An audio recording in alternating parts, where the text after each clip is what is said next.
Buenas noches, es hora de abrir el telón del escenario. Gracias por acompañarnos en esta tertulia política que comienza cada jueves a las 10 de la noche. Son todos bienvenidos. Vamos a analizar toda la actualidad de la provincia de Alicante, de la Comunidad Valenciana, aquí en Alacantí Televisión, como hacemos ya desde hace 3 años en este espacio que hacemos con todo el cariño del mundo, donde debatimos, donde analizamos, donde damos nuestras opiniones sobre la actualidad, sobre lo que ha pasado en los últimos 7 días. Una semana marcada indudablemente por la huelga de los profesores. En esta reunión que esta mañana se ha tenido con la Consellería de Educación y que no se ha llegado a un acuerdo, de hecho se han emplazado las partes para el próximo lunes, está bastante lejos el acuerdo. No llega ni al 50%, aseguran los sindicatos, y es sin ninguna duda la gran noticia de la semana y va a ser nuestra noticia de apertura, de portada en el escenario. Lo dicho, gracias por acompañarnos, gracias por su fidelidad, por su complicidad. Arrancamos y les presento a los comentaristas que hoy a ritmo de tertulia, a ritmo de mesa de redacción, nos van a acompañar en este tiempo de tele, en este tiempo de televisión. Comienzo por un habitual contertulio del escenario, Ginés Blázquez, quien esta noche también se sube conmigo. Yo le agradezco sus opiniones en Alacantí Televisión, como hago cada vez que está con nosotros, desde hace tiempo ya también. Sí, además hoy con más todavía porque está jugando el Madrid y estamos aquí en la televisión. O sea que... el Madrid, bueno, si quieres hablamos luego también un poquito de... del Florentino, que es la segunda noticia más importante del mundo, después de la reunión de Trump y el presidente chino. Estaba en Madrid precisamente cuando habló Florentino y, bueno, me quedé alucinado, ¿no? Uno que hace y ha hecho durante toda su vida información deportiva, no sale de su asombro cómo se puede minimizar tanto la figura de un grandísimo presidente y de un gran empresario como es Florentino, cómo se puede rebajar tanto, es decir, a niveles realmente no de club de barrio, realmente con los dejes, el discurso, las maneras que puedes ver en presidentes muy menores, ¿no? Pero bueno. Y lo gracioso de esto es que es el presidente de la primera empresa del mundo en gestión de infraestructuras. ACS es un monstruo global en la gestión de infraestructuras. Por eso me llama más la atención que no creo que gestione ACS como gestionó la rueda de prensa de esta semana. Porque si no... Sí, bueno, al final, cuando te pones delante, hacía tiempo que no hablaba Florentino, y cuando te pones delante de las cámaras y te vas relajando, te muestras cómo eres. Y claro, eso es un problema, ¿no? Cuando ya muestras claramente cómo eres ante los medios de comunicación, presidente que sí que es conocido pues por quienes les tratan, ¿no? Pero en esa situación, como decía Butragueño, de ser superior, de repente se baja casi a los infiernos, a tierra, y te das cuenta que es una persona, ¿no? El tipo de persona que es. Pero bueno, luego... Uy, ¿quién aparece por aquí? Miquel Hernández.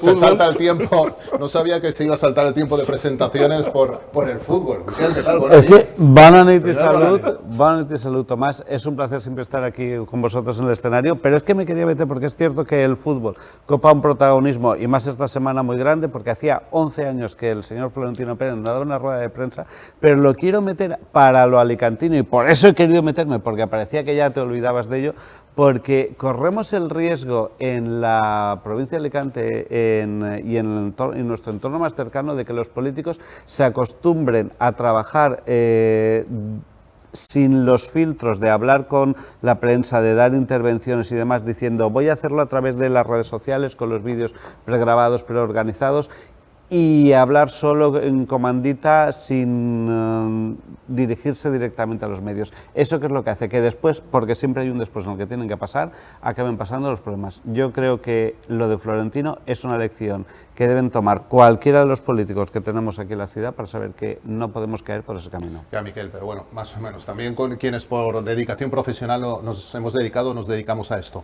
No se puede salir ante los medios de comunicación de una forma, es que no se puede, de una forma tan improvisada. Es decir, no puedes salir de una forma tan improvisada. Tienes que tener un mínimo de discurso. O sea, el primer cuarto de hora, los primeros 10 minutos del señor presidente del Real Madrid, son insuperables, es decir, no hay por dónde cogerlos, es absolutamente. Yo miraba, se veía a los compañeros de comunicación que estaban al lado, que intentaron cortar la rueda de prensa en 2 o 3 ocasiones y no pudieron, porque el presidente se venía arriba, pero realmente es inconcebible que salgas con una rueda de prensa tan poco preparada. Pero es que yo no sé si el exceso de confianza que claramente tiene Florentino por el trato habitual que tiene con la prensa es el que le permite lanzarse de esta manera y quedar expuesto como ha quedado, porque no mencionas ejemplos concretos, pero la manera, por ejemplo, con que se dirigió a las mujeres que participaban en esa rueda de prensa ya dejó bastante en evidencia de en qué siglo se ha quedado el señor Florentino, y la manera que tiene de hablar con la gente igual se lo tendría que plantear. Pero insisto que para mí lo de Florentino no es tanto lo de él, que es cierto que el Real Madrid, aunque tiene muchos seguidores aquí en la ciudad, sigue siendo una cosa que nos pilla lejos, pero esa idea de que los políticos de aquí no pueden caer en eso de voy a tratar con la gente, con los ciudadanos, solo a través de mis redes de confianza, solo a través de las redes sociales. Tienen que exponerse a lo que es el contacto con los periodistas. Pues nada, que vengan aquí al escenario. Por ejemplo. Hombre, tienes que invitar al presidente de Cox Energy, que ahora mismo es la segunda persona más deseada de España después de Pedro Sánchez. Un alicantino que puede posicionarse como presidente del Real Madrid. Ya voy a saludar directamente, aparte de a Ginés, a Miquel Hernández, que es compañero y redactor jefe del Español en Alicante. Se da usted por saludado. También a José Vicente Pérez Pardo, que es compañero de todo Alicante. Hola, José Vicente, buenas noches. Buenas noches. Pues me estaba así mirando. Yo diría que es madridista, pero no sé si me la juego. No, yo soy madridista. Ahí lo puedo reconocer, pero desde luego la rueda de prensa de Florentino, como compañero que me siento, porque formamos parte del mismo grupo de editorial que el ABC, todo Alicante forma parte del grupo docente como el ABC, pues los 10 primeros minutos machacando al compañero de ABC, Rubén Cañizares, pues no sé si le dejó en el mejor escenario, nunca mejor dicho, a Florentino Pérez, porque fueron unos ataques a la prensa terribles. Pero muy mal, pero muy bastante hipocresía, porque muy deslavazados también, José Vicente. Es decir, tú si te sientas en una rueda de prensa ante medios de comunicación y quieres realmente combatir las críticas o no estar de acuerdo con las críticas, tienes que buscar un discurso coherente. O sea, rebatir las críticas. Un argumento, es decir, esto no es cierto por aquello, por lo otro, pero no simplemente fiarlo todo a una confabulación judeo-periodística masónica contra él, de los malos todos, menos yo que soy el bueno. Un discurso un poco pobre para una persona de esa categoría. Realmente en comunicación política, en comunicación deportiva, en todo tipo de comunicaciones, la rueda de prensa es totalmente errada. O sea, errática, errada. O sea, supongo que el jefe de prensa del Madrid estaría cortándose la aparte, si es que estaba viendo aquello. Es decir, tienes que pasar por encima de lo que ha sido esta temporada y empezar a hacer anuncios, es decir, ser proactivo, pensar en la próxima temporada. Todo el mundo sabemos que el Real Madrid pues probablemente es el mejor equipo del mundo, desde luego el más laureado. Yo soy del Barça, pero que ya me está mirando Miquel. Probablemente también el más laureado. Todo lo que dijo lo sabemos, y que también Florentino es el mejor presidente de la historia del Real Madrid, lo sabemos. No tiene que decírselo él solo. Contra Santiago Bernabéu, que veraneaba en Santa Pola. Bueno, pero que las conexiones Alicante-Real Madrid no son tan lejanas como dice Miquel. Hasta aquí dejamos al Real Madrid, a no ser que Miquel quiera dar la puntilla. No quiero dar la puntilla, simplemente tenemos que decir que el que ha ganado la Liga por segundo año consecutivo es el Barça, que también tiene muchos seguidores y también tiene muchas conexiones aquí en la ciudad, porque estaba hablando esta mañana con un compañero periodista que se va a llevar a su hijo al campamento que organiza el Barça ¿En Alicante? En Alicante. Con lo cual... A Laporta no le pasan estas cosas en las ruedas de prensa. Bueno, a Laporta le pasarán otras cosas. Pero en cualquier caso, el problema de todo esto, o lo que se consigue es que al final el foco social de una noticia se mueva a algo tan marginal como puede ser el fútbol, y dejamos temas tan relevantes, tan importantes como puede haber sido lo del buque este o el yate este que con el antivirus este, o como puede ser las elecciones andaluzas, o como pueden ser los dos guardias civiles que han muerto en acto de servicio, aunque para la ministra sea simplemente, pues porque se le ha caído un foco. Un accidente de trabajo. Un accidente laboral, ¿no? Entonces, mientras hablamos de Florentino y todo este tipo de cosas, pues no estamos hablando de cosas que son mucho más relevantes. No estamos hablando de si el precio del petróleo sube o baja, de qué está pasando entre Trump y China, que es muy relevante y que creemos que nos pilla muy lejos. Pero antes o después nos toca. Ya nos toca el tema de la guerra de Irán y nos tocarán los acuerdos que se están estableciendo entre Estados Unidos y China. Pero bueno, eso es macro. Ahora hablamos un poco de todo esto, pero me he comido 11 minutos entre la presentación y el tema de Florentino Pérez, con lo cual vamos a por el tema de gran relevancia que nos afecta a todo el mundo, a todos, sobre todo también los que somos padres, ¿no? Y estamos viviendo la huelga de nuestros profesores desde hace 3 días. En esa reunión, como les comentaba en portada, y ahí estamos viendo las imágenes de esta mañana, entre Consellería y sindicatos, no ha habido acuerdos, se emplazan una nueva reunión para el próximo lunes, están prácticamente a un 50%, han llegado a decir los sindicatos, de un posible acuerdo, es decir, muy lejos, y mientras tanto nuestros chavales y chavalas sin clase estos días, viviéndose algunas circunstancias realmente esperpénticas. Durante toda la jornada ha estado siguiendo el desarrollo de la huelga y también de estas conversaciones José Vicente Pérez Pardo, ha seguido desde el inicio la huelga en tu diario. Acuerdo que está todavía muy lejos y realmente posición de fuerza bastante dura de los sindicatos y de los profesores. Sí, parece que el conflicto se enquista. La primera reunión ha salido bastante infructuosa.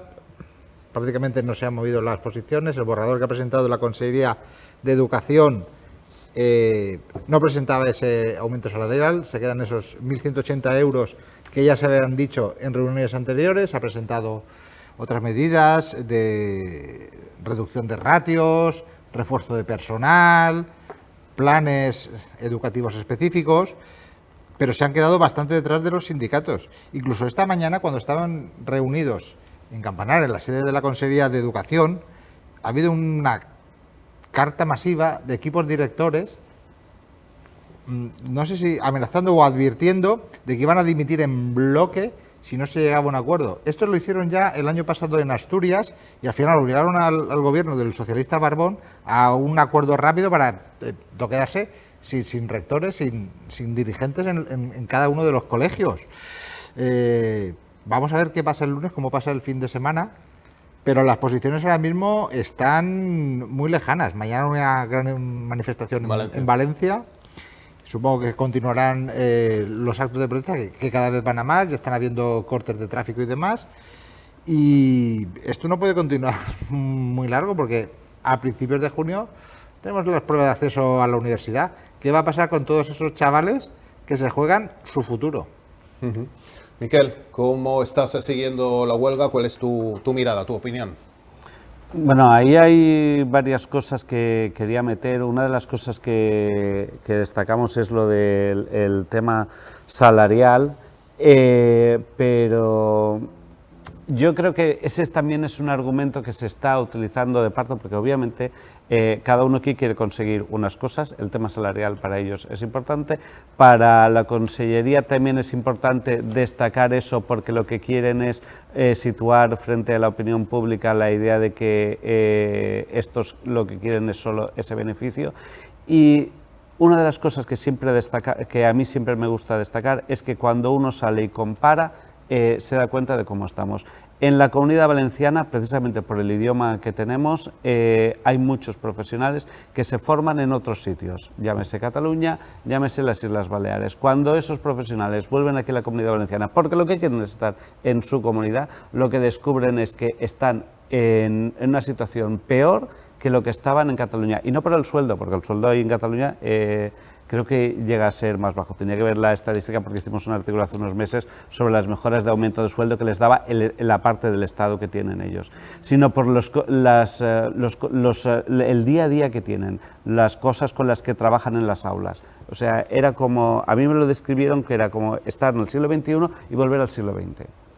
Eso poco se habla, porque se destaca mucho el sueldo que tienen, porque la gente enseguida tira a destacar como las ventajas que tienen en vacaciones por seguir el curso escolar, pero se olvidan de que si queremos formar una sociedad que avance, que es un tema que recurrentemente trabajamos muchísimo aquí del progreso que queremos de ciudad, se olvida que si eso queremos que mejore, no se le están dando los recursos que se trabaje. Y después, un tema que mi compañera Lorín Moris sacó y que hoy los compañeros de Valencia estaban también recordando, es que por parte de educación se está diciendo, por parte de educación me refiero a por parte de algunos sindicatos, algunos representantes, es que se está barajando la idea de dar 10 a los alumnos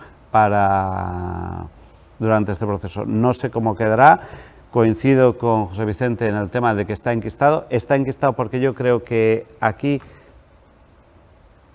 yo pediría la intervención de Juanfran Pérez Llorca, porque Juanfran Pérez Llorca es un político que, si de él sabemos algo muy claro, es que sabe negociar muy bien. Y por eso está colocado donde está colocado como presidente de la Generalitat. Y yo creo que el anterior representante de la Consellería, que está ahora en Hacienda, y la actual, no se distinguen por esa capacidad negociadora. Están intentando razonar que con Compromís esas cosas no se discutían, y eso ya te digo yo que no es la mejor manera de llegar a una discusión en la que tienes enfrente a los profesores que, como estamos viendo durante esta semana, realmente saben cómo presionar. Tienen poder para hacerlo.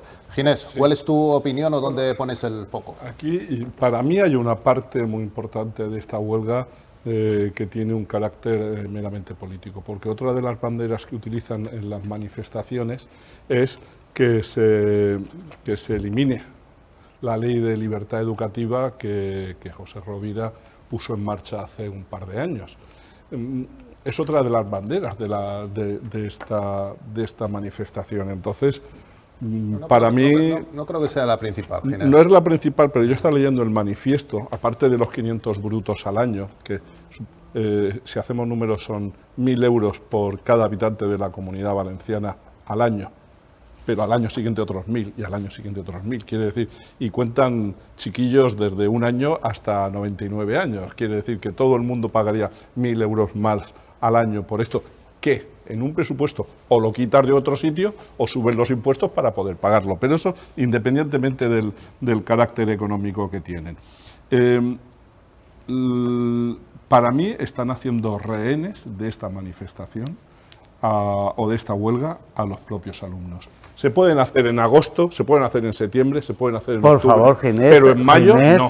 En mayo no. Lo que me estás diciendo, Sí, por favor. O sea, sí. rehenes... Mira, no, es que esto me solivianta, Ginés, porque estás comprando totalmente el argumentario que está ofreciendo la Consellería desde el día 1. Están haciendo rehenes. ¿Qué es lo que quería Consellería? Consellería lo que quería, evidentemente, era que no hubiera una huelga, para empezar, porque nadie quiere que le monten una huelga. Ni los profesores entiendo que tampoco quieren hacer hombre, huelga. Claro que no quieren hacer Entiendo huelga, que no, porque si tú hablas con cualquier profesor, pero se puede hacer en octubre o en septiembre. Sí, claro, en no octubre, en mayo, septiembre. cuando Vamos a la ver. selectividad La en Generalitat junio, lleva meses diciendo que no quiere hablar con ellos. Meses. La última vez con el cambio de no, es que ha cambiado el gobierno y entonces te voy a traer a unos que hablan. Entonces los representantes de la Generalitat que vienen a hablar con los profesores, es que mira, yo estoy aquí, pero es que no tengo autoridad para hablar, porque los que tienen autoridad, mira, ahora si quieres lo voy a plantear con esto, te voy a plantear un calendario, si te parece, tenemos una reunión la semana que viene y después la otra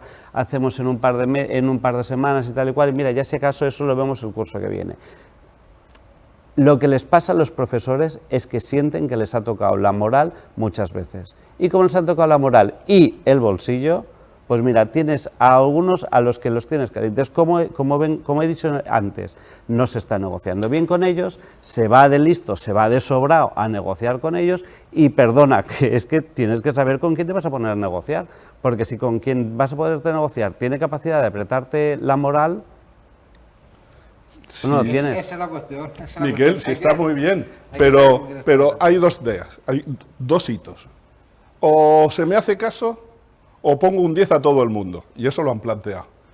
O se me hace caso o todos los directores de colegios dimiten en bloque. ¿Y quién está en medio de todo eso? ¿Quién está en medio? Los alumnos, la educación, el futuro. Se puede hacer en septiembre, se puede hacer en octubre, se puede hacer en noviembre. ellos pueden decidir cuándo hacerla. Y han decidido que mayo es el mejor mes para hacer una huelga. Pues bueno, es posible que ellos crean que sí, es que no y es por así. eso se ha hecho. Es que no es así. El mes donde vas a hacer más daño, evidentemente sí. Sí, igual que la huelga de autobuses en Hogueras, ¿por qué? Porque hacen más daño. Insisto en una idea. Llevaban, o sea, esto no aparece de la nada, perdona, es que parece que estemos viendo el conflicto que tienen entre educación y la consellería como que de repente ha salido ahora, perdona, es que no viene de la nada y por tanto voy a decidir, voy a hacer la huelga ahora. Esto viene de meses de desencuentros, meses. Pues no te incorpores en septiembre, haz la huelga en septiembre, si nadie te ha dicho que no, haz la huelga en septiembre, tu derecho constitucional a la huelga existe y lo respeto. Pero tú puedes hacerla cuando hace más o cuando hace menos daño. Y mayo es cuando hace más daño. Es que es justo en este momento, en las pruebas de acceso a la universidad, cuando se confrontan los dos modelos educativos, es decir, la educación pública contra la educación concertada y privada. En una misma prueba, que son los exámenes de la PAU, la antigua selectividad. Y ahí es donde justo has hecho más daño porque dejas al alumnado sin 3 semanas, un mes de clase, sin prepararle para el examen, que va a ser lo mismo para todos, y cuando salgan esas notas de la PAU y digan, es que la educación concertada y la educación privada le saca tanto a la escuela pública, ¿cómo queda la escuela pública? ¿Qué piensan esos padres? Y esos alumnos que por décimas no van a conseguir la carrera que estaban haciendo, que querían hacer durante años. ¿Cómo queda eso? Hombre, obviamente han elegido la fecha que más daño hace y donde más presión pueden hacer a la administración. Eso es innegable. El tema de si es más política o menos política, como dices tú, es que llevan meses arrastrando. Yo creo que llevan años. ¿Vale? Cuando vinieron todos los refugiados ucranianos que les acogimos y fueron a los colegios públicos, había un montón de problemas para atender a esos niños y niñas que no sabían una papa de español. Faltaban refuerzos, faltaban personal que hablara su idioma, no sabían cómo integrarles. Faltan refuerzos, falta personal, por supuesto, y muy legítimos que son esas aspiraciones. Pero es que han elegido el peor momento que pueden hacerlo. Y esto no es como el tema del autobús, esto es aún más grave, porque se juegan en el futuro miles de niños alicantinos. A ver, ahora, todas esas familias que esperaban poder inscribir a sus hijos en una universidad, por ejemplo, fuera de la Comunidad Valenciana, fuera de Alicante, con carreras que no estuvieran en el ámbito autonómico, ¿qué hacen con todas esas reservas, eso que tenían pendiente? Es que el daño es muy grande.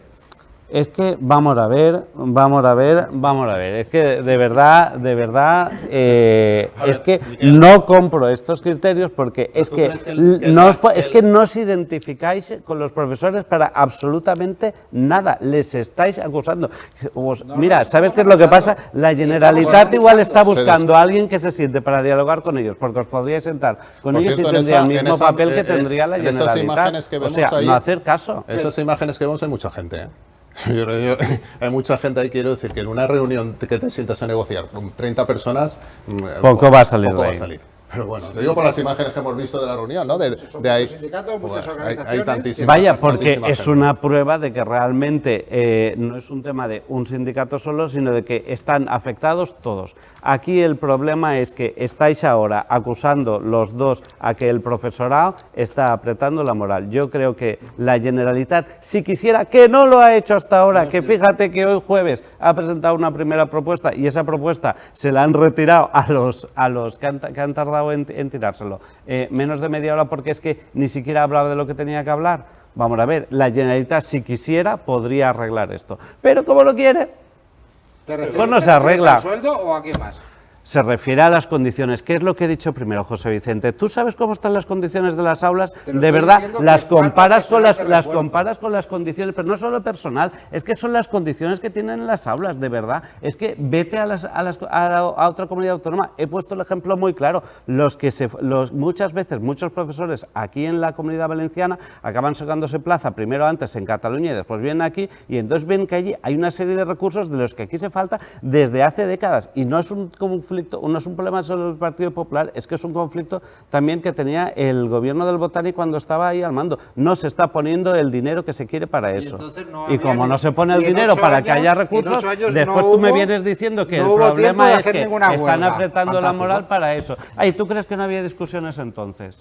Claro que hay discusiones, pero no llegaron a ninguna huelga. No ¿Cuántas huelgas hubo? Pero de todas maneras yo no acuso, yo doy mi punto de vista. Y creo que que mayo, desde mi punto de vista, que es uno como cualquier otro, no es el mejor mes. Es muy fácil hablar desde el privilegio y eso hay que tenerlo en cuenta. Creo que no tengo ningún Ponte tú también en el lugar de los padres. Ojalá fuera yo un es que privilegiado. No te pones en el lugar de los profesores, sí, estamos de acuerdo. Les estamos reconociendo no solo el derecho de la huelga, por supuesto, solo faltaba eso. Es que iba a decirte, es que si ya entramos en que les negamos el derecho a la huelga, pues ya, mira, si te parece, en vez de llamarlo el escenario, lo podríamos llamar esto la vuelta a la carta de ajuste. No te pases. Pero estamos reconociendo es un tema muy polémico. Es un tema no solamente polémico, sino un tema muy serio. También es verdad que cuando metes en la negociación absolutamente todo, para arreglar ahora la educación, es complicado. Es decir, muy difícil, porque si ahora vamos a meter desde el sueldo, que está ahí, hasta las condiciones donde viven, donde están trabajando los profesores y recibiendo clases nuestros hijos e hijas. Es decir, todo se va a solucionar ahora. Muy complicado. Muy complicado. Muy complicado. Sí. Entonces, realmente es complicado pensar que estas peticiones de los profesores mayoritariamente justas se vayan a solucionar ahora de repente en un paquete tan inmenso de peticiones. Yo, de vez en cuando, cosas personales, mis hijas han ido al colegio público desde que tienen 3 años. O sea, conozco cómo ha evolucionado perfectamente y cómo han vivido, y conozco el esfuerzo de los profesores. Y sé de cómo ha evolucionado en los últimos 20 años la enseñanza pública valenciana, que no ha sido para mejor, precisamente por unos y por otros, que no ha sido para mejor precisamente. Y que evidentemente hace falta cambiar nuestros institutos, hace falta mejorar la educación, porque estamos hablando de lo más importante que existe junto con la sanidad. Pero veo muy complicado que en esta negociación de máximos expuesta por los sindicatos se pueda llegar realmente a un acuerdo. Lo veo realmente complicado, pero bueno, vamos a ver, se tendrá que llegar a un acuerdo o a una tregua. El lunes hay una nueva oportunidad, por lo menos los cauces de diálogo están abiertos, se van a sentar y ahí ya veremos qué pasa, si hay realmente una disposición, como pide Miguel, de la Consejería de Educación les presenta esos aumentos que quieren y esas mejoras en recursos que también demandan. No sé si llegarán al 100%, decías tú que estaban al 50%, pero bueno, más vale un mal acuerdo que un buen juicio, ¿no? Como se suele decir, un mal acuerdo que una buena huelga. Si se llega a un acuerdo que no se solucione todo, pero si una parte y se pongan los cimientos para a partir de ahí mejorar, pues yo supongo que todo lo agradeceremos porque todavía estamos a tiempo. Entre Florentino Pérez y la huelga, mucho más importante este debate sobre la huelga. Ojalá se pueda llegar a un acuerdo por los chavales, por los profesores también. Me he comido la primera parte del escenario, señores. O sea que tengo que hacer una mínima pausa para la publicidad y volvemos con más temas que habrá que comprimir en prácticamente 25 minutos de tertulia, discusión y televisión. Volvemos enseguida.